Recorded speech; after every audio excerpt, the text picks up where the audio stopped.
Good morning. Good morning. Oh, come on. Wait a minute now. Listen. The general's 50 years old. He spent last night on the ground with a tree root as a pillow. He was in the saddle before sunrise, and he's going to ride all day. And that's the best you can do? Good morning! Good morning! Who's on? I'm glad that everybody's got both eyes open. What I'd like to do is talk a little bit about some of the mythology that's developed around Francis Marion. And please understand, the intent here is not to denigrate Francis Marion at all. He's one of my personal heroes. But the truth is that his exploits can stand on their own without any embellishment. And when we embellish his exploits, we tend to belittle those men who served under him. And what I've got is a few of the myths that have grown up around Francis Marion here on the slide behind me. I won't read all these to you, but we've heard most of these things before. And what I'd like to do is see if we can dispel a little bit of this mythology. I guess the big one, when you sum them all up, it equates to when Charleston fell to the British, that everybody in the PD was, oh, woe is me, we can't do anything, we have to have a professional officer come in and lead us because we can't do anything. And hopefully when I finish, you'll understand that that was not the case at all. There's actually a very important reality that we all are aware of, and as students of history, it's kind of incumbent upon us to educate other people about these realities. That there were, in fact, a lot of very capable militia leaders that were leading organized resistance along the PD River before Francis Marion arrived on the scene in August of 1780.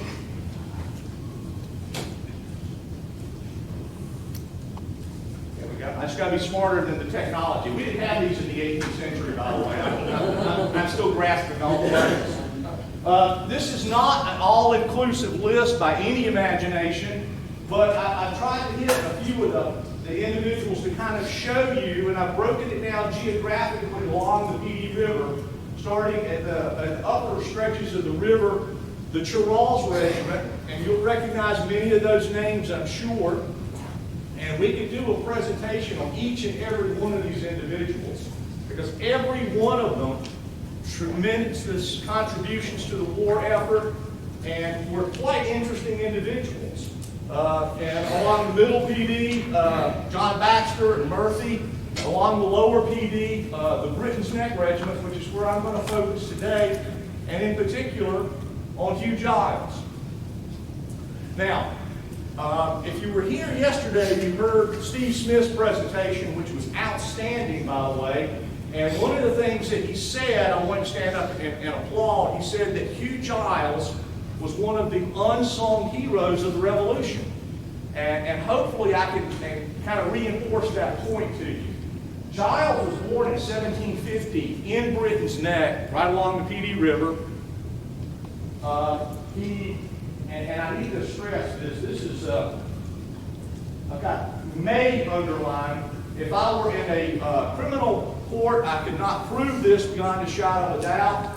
But my attorney friends here will tell you if I was in a civil case, I've got hundreds of evidence that says his grandmother was an Oree. And that's kind of interesting for several reasons. One, Hugh Giles was from what we would think of today as a very middle-class family in the backcountry of South Carolina. Yet he began to rise to some prominence rather quickly, and you kind of ask yourself, why? If in fact he was by blood connected to the Oree clan, a moneyed family with influence, and the Huguenot connection, that might help to explain some of his rapid rise. But again, that's just, we're not 100% sure about that. So I say maybe. His sister married a local guy, John Dozier, who later became a captain in the militia under the command of Giles. Giles got married in 1772 to Sarah Ball. And again, we start to see the family connections coming into play. Sarah's sister was married to the gentleman who ran Nelson's Ferry along the Santee. So again, there's kind of a wide network of relationships that you're starting to uncover as you begin to look at these people.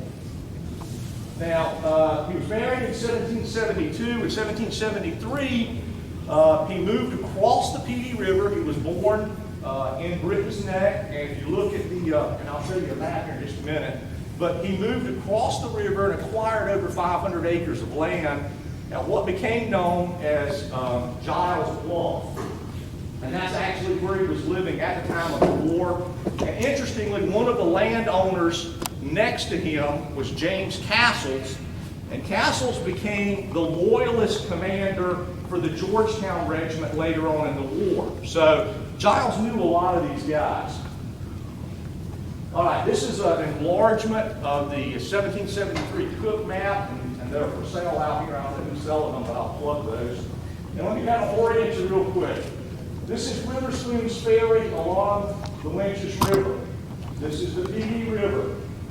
This over here is the Little Petey River. So this area between the two rivers is what's called Britain's Neck.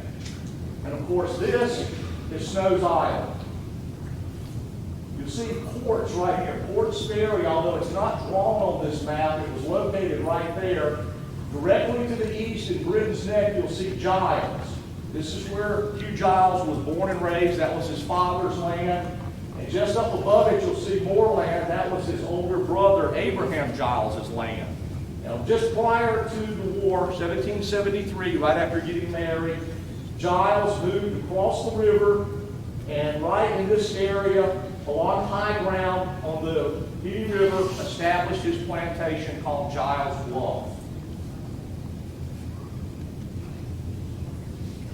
Talk a little bit about not so much his family background, but what he did. And I cannot overemphasize this fact. Giles was a surveyor. I've gone through the archives, and there are 98 surveys done by Giles from the time he started with his first survey until the beginning of the Revolution. Now, he was a surveyor all of his life, and there's a good many more than that, but 98 before the beginning of the war, and that total over 27,000 acres of land in this area we're talking about. Snow's Island, Britain's Neck, all that area. So that tells us that Giles was a couple of things. One, extremely acquainted with everybody in the area. He'd done surveys for 98 of them.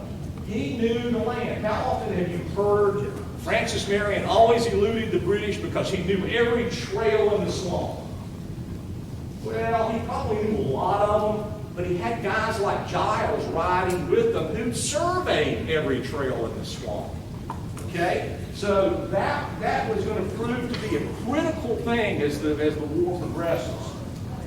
Again, prior to the war, Giles was appointed for Prince Frederick's Parish as one of the Committee of Association. So as associate committee member, one of his responsibilities was to go to everybody in the parish and harangue them into signing the Continental Association. So again, he's meeting everybody. He knows them all. In 1776, he was appointed as one of the justices of the peace for Georgetown District. And again, that's not something that your basic middle class guy would have done, just like the surveyor. Remember, prior to the Revolution, that was an appointment by the royal governor. It was a royal appointment. He was a deputy surveyor for the crown. So again, not something that a kid from the backwoods, from the middle class family would normally do at age 18, yet Giles did. So again, there's probably some connection there that helped him along that we're not really fully aware of. And he was elected from Prince Frederick's Parish to the Second General Assembly. So this is a guy who knows everybody, everybody knows him, and obviously they think well enough of him to send him to represent them in Charlestown. And I will talk about what we think of our elected officials But apparently they did like him enough to send him. All right. What about his military experience? In my opening slide, I told you that a lot of these militia guys who were helping Marion had experience. And let's look at some of his. He began as a first lieutenant in Thomas Port's company. Remember Port's Ferry, right above where he lived? Thomas Port is the guy that owned that ferry and was the company commander. So this is one of his neighbors. He's a lieutenant in this company in 1775. We have audited accounts from various soldiers that clearly indicate by at least 1778, Giles had gone from being a first lieutenant and was commanding what became known as the Britain's Neck Regiment. Because in some of the applications, or not pension applications, but in some of the audited accounts, that's exactly what they call it, and they refer to him as Colonel Giles. So we have to assume by that point he was, in fact, commanding the regiment. We know in 1779 he was very active in the second British invasion of South Carolina, all up and down the state, around Charleston, involving the repulsive Prevost expedition. And in May of 1780, we find him with at least 5 companies of his regiment in Charlestown defending the city. It's interesting to note, however, that prior to the surrender of the city, all of the militia signed a petition asking the Continental, or asking that the city be surrendered, and that petition still is around, and a good number of the guys from his companies, their name is on that petition, but there's one name that's very prominent in its absence, and that's Hugh Giles. Now, I don't know if we could read anything into that, but you might whenever you see my next slide. And it's also interesting to note that one of the soldiers who was there in the Britain's Neck Regiment filed a pension application many years later. In the pension application, he said that he was at Charleston but was not captured because his commanders allowed them to risk escape in a boat at night rather than surrender to the British. Now, was he talking about his company commander, or was he talking about his battalion, I mean, his regimental commander, Hugh Giles? Which commander gave him permission to do that? We're not sure, but it wasn't anybody higher because the Continentals didn't view that as escaping. They viewed that as desertion, and they would not allow anybody to do it. So, again, in my next slide, I can draw some conclusions. Remember, Charleston surrendered in May the 12th. Now, those militiamen who surrendered with the city were not immediately sent home. They were held for several days, and then they had to find their way home by foot or on wagon or something like that. And there are several pension accounts from people along the PD that talk about getting back home, you know, May the 20th, May the 21st, May the 22nd. 10 to 12 days after the surrender in Charleston. We have to assume that Giles did the same thing. However, on May the 25th, 3-4 days after he gets home, what does he do? He buys gunpowder. That's probably not the action of somebody who's ready to surrender and call it quits. In James's book, Sketch of Francis Marion, he talks about the raising of the Williamsburg militia, and he talks about they had 4 companies. But before Marion came to take command of the Williamsburg militia, James says that Hugh Giles of PD proposed to join them with 2 of his companies he had already raised. So Giles is very active early on. He's raising people to continue the resistance. George McCall's a soldier who served under Giles, and he and several friends came out of hiding in the swamp once they heard that General Gates was coming south with the new Continental Army. Their plan was to go into North Carolina and join Gates, but McCall says that prior to doing that, they heard Giles was raising a regiment at Giles Bluff, so they went to join him there. Same thing, another veteran, John Fletcher. He says that they were calling out the militia. It's actually Greg is the correct name. He calls him Drag in his application. But again, we see that Giles is continuing to raise men. As General Gates approached South Carolina, he sent a letter to all the militia commanders, basically saying, I need for you to send support. I need food. I need men.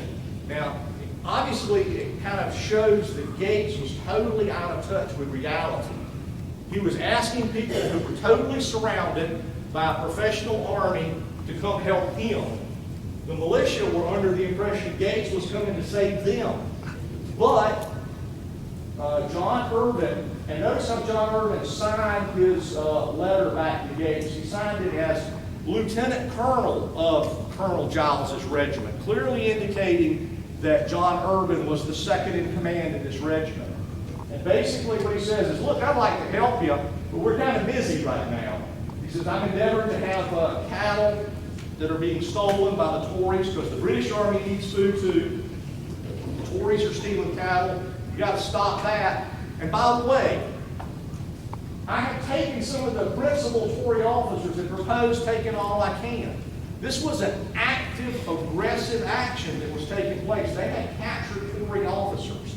Now, Robert Bass, in his book Swamp Box, makes the statement that John Irvin, with his men, was the individual that captured 100 sick British soldiers who were being brought down the Petey River, and Colonel Mills, the commander of the Loyalist Regiment in the upper Petey, as they were coming down to Georgetown. And it's only my guess that Bass makes that statement based on this letter that Irvin has sent to Gates. He may have been, but there's other evidence that indicates that might have been Thomas from the Charles Regiment who did that. However, James Castles, remember I told you one of the landowners early on that became a Loyalist colonel that owned land next to Giles? James Castles, at his memorial, once the war was over and he wanted the English government to recoup some of his losses, he makes a statement that he was captured by, quote, his own men. Now, so were the principal officers at Irvin and Giles capturing, was it Castles, was it Mills, was it 100 British regulars? We're not really sure, but obviously they were actively involved in something. And it's also interesting to note this next one.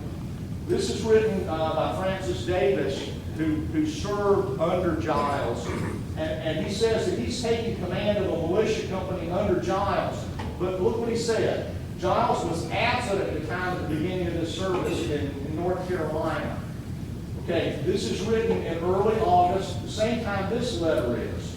So if Giles is in North Carolina, that would explain why his second in command is responding to General Gates in a letter. Because Giles was in North Carolina.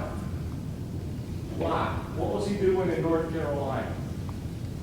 This is a letter from Giles to Gates that actually is in the Cornwallis paper, so I think it must have been intercepted or captured. And this letter is great. I want to just point out some of these things.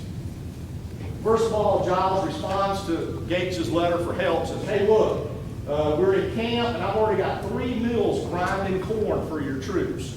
And he also said he was building barrels to store the corn in. And he's collecting cattle in a secure place to fork the Petey and Lynch's River. Now remember the map I showed you a little while ago. That's the area between the fork of Lynch's and Petey is where Giles lived. That's also where Snow's Island was at. Were they collecting the cattle, driving them across the creek on the Snow's Island so they'd stay there and they'd know where they were at? Possibly.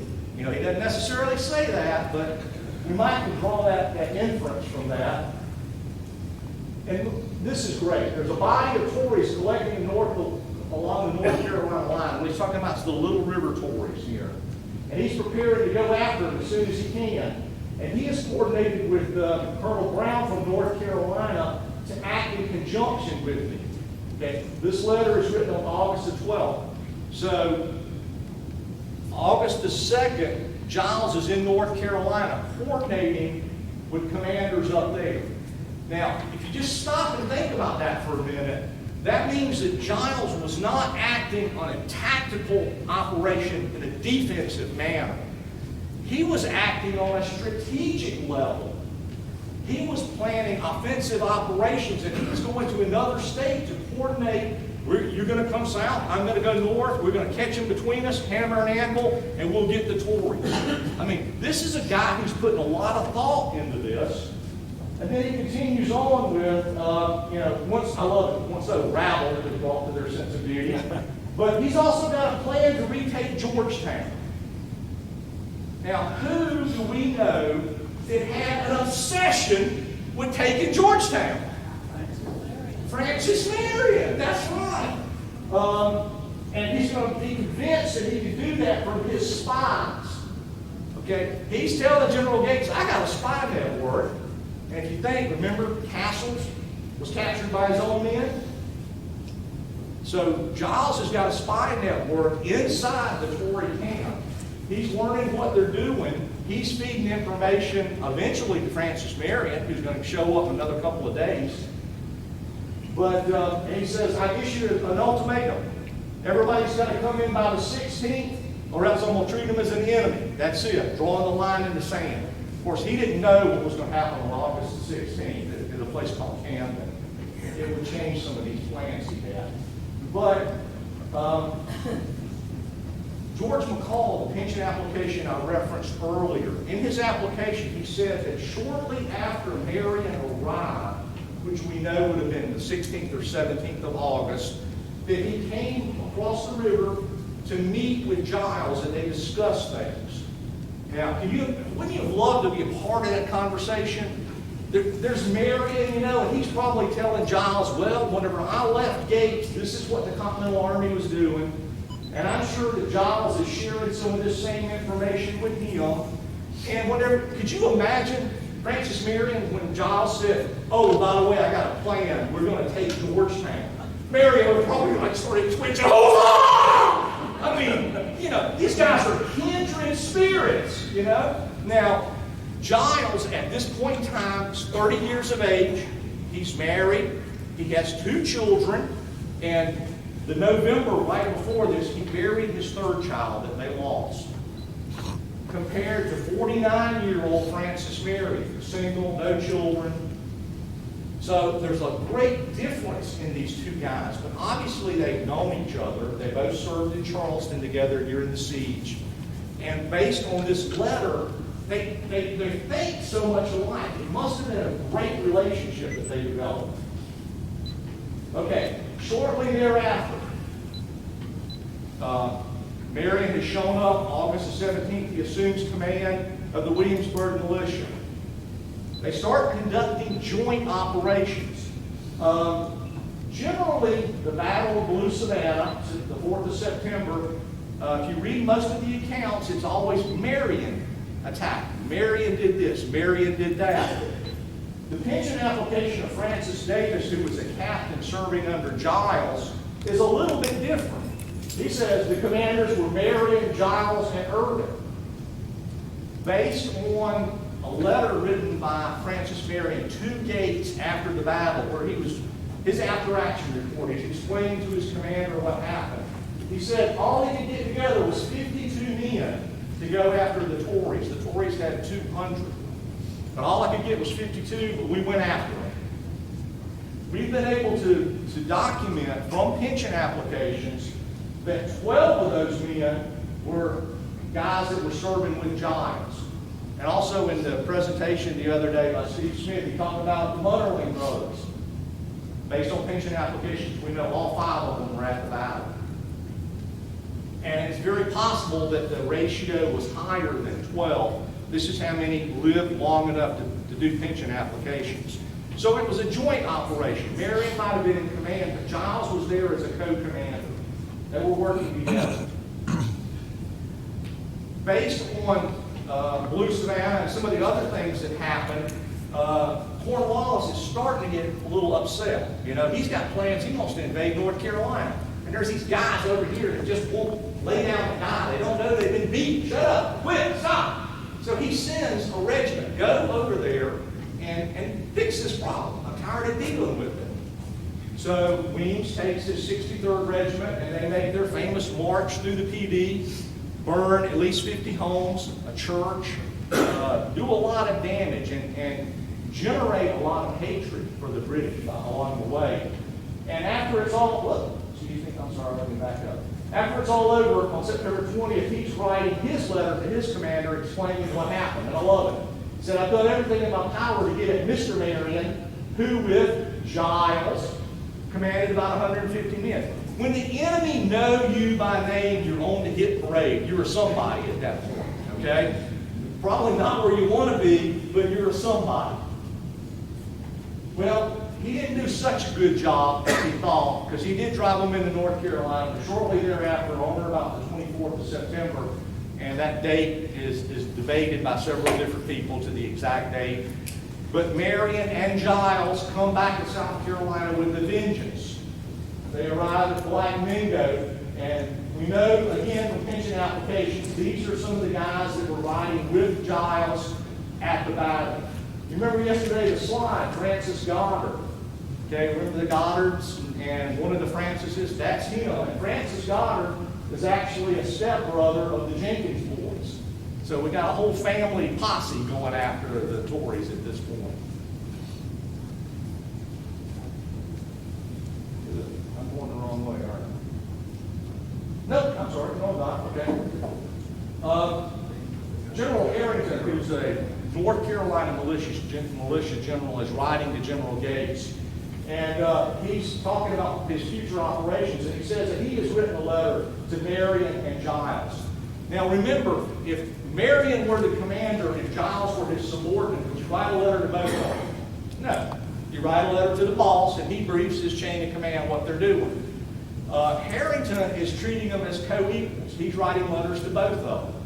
They're operating together, but it's still two different entities that are functioning. Marion himself writes a letter to Gates on November the 4th, and he says that Giles is with me, has been very active and serviceable, but he fears that General Harrington's going to order him to go somewhere else. Again, if he were under Marion's command, Harrington would not be able to do that. And what I think Marion is saying here is, hey, look, we're doing great things together. Giles and I, we think alike. You need to leave us alone. We can go out and we can do things. This was also referenced in the presentation about Snow's Island yesterday, and I think it's really interesting for one reason. If you notice, it's an audited account where Giles, a homeboy, been in Britain's neck all his life, is ordering bullets, as many bullets as you can spare from another homeboy who's a merchant, Britain, and he says, I want you to have the bullets delivered where? To the camp at Johnston Island. Now, Johnston Island is the old name for Snow's Island. So, in my mind, without a doubt, there was at least one camp at one point on Snow's Island. Otherwise, they wouldn't have said, send it to Johnston Island. Many, and you heard Steve Smith say that one of the theories as to why they haven't found something on Snow's Island is the term Snow's Island applies to the whole big region and not the specific spot of land. If that was true, then this kind of shoots that theory down, because he's saying send it to Johnston Island, exactly where they wanted it to be. Now, after this date, November the 24th, there are still things that mention Marion and Giles, but there's a transition that starts to take place. And many of the beliefs of the Marian mythology really begin to come into fruition and into reality. Because from this point on, we see Marion being the commander, and we see Giles falling further and further into the background. He's no longer addressed as an equal in letters. The letters are all to Marion. And we see in the orderly book, Francis Marion's orderly book, Francis Marion is giving commands to Giles' regiment. So after this point, we start to see them really becoming one, okay, as opposed to two separate groups working together. So, kind of wrapping this thing up, I can tell you a war story. Years and years and years ago, I was a snotty-nosed second lieutenant in the Army. And it came time to do my first independent tactical operation. So I got my infantry platoon together, and off we went through the wilderness, under cover of darkness, so we did attack an objective at first light. Classic Marion operation. Well, the next morning, my battalion commander came and called me a few things, which I can't repeat in mixed company. And he put his arm around my shoulder and he said, "Son, let me explain something to you.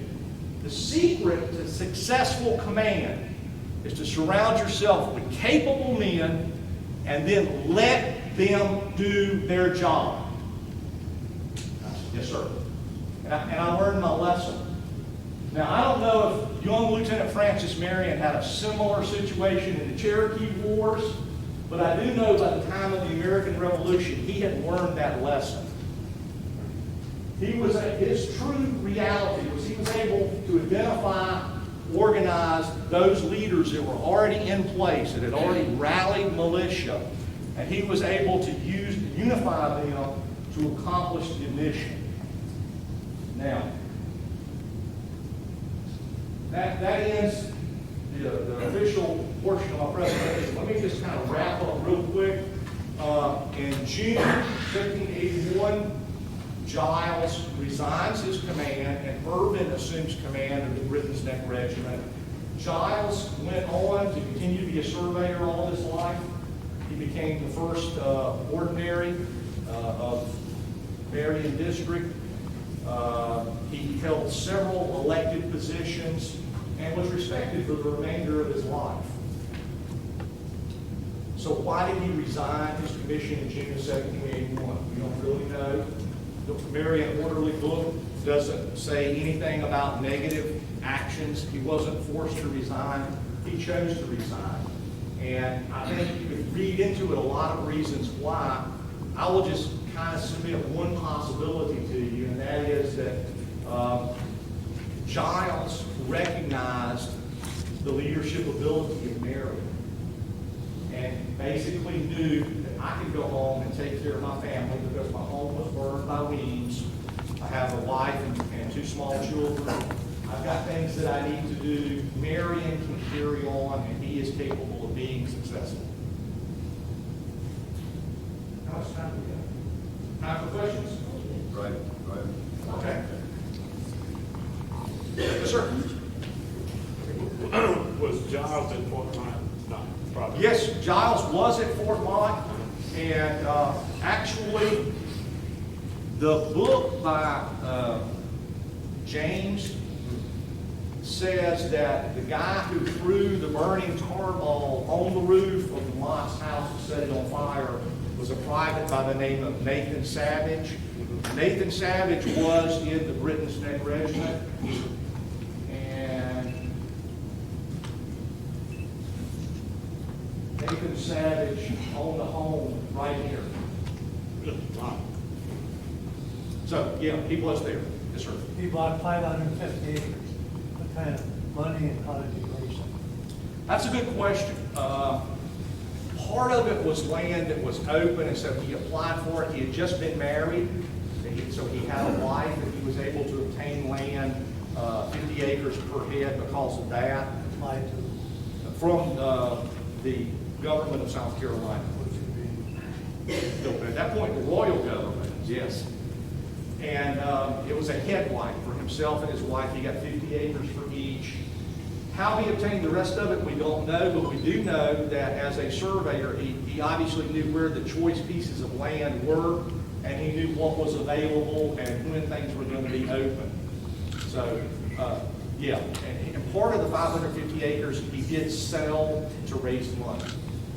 After the war, that home was burned. He moved back up here, and where the town of Marion is today, What's now Marion County after the war was named Liberty District in honor of our independence. And where Marion lived, there was a small village that they named, where Giles lived, there was a small village that they named Gilesburg. And the first court session was held in Giles's barn. Years later, Liberty District was renamed Marion County. Gilesboro was renamed the City of Marion. And just as in real life, Marion eclipsed Giles. In death later, Giles was eclipsed by Marion again. Yes, sir. You mentioned Johnston's Island. There's, I think you and I even talked about it. The Johnstone was, Right. I believe Giles and the Hughs and the Overys and Marion all met to decide that Marion was going to be the commander of the militia. That wasn't the same Johnstone. No, it was not.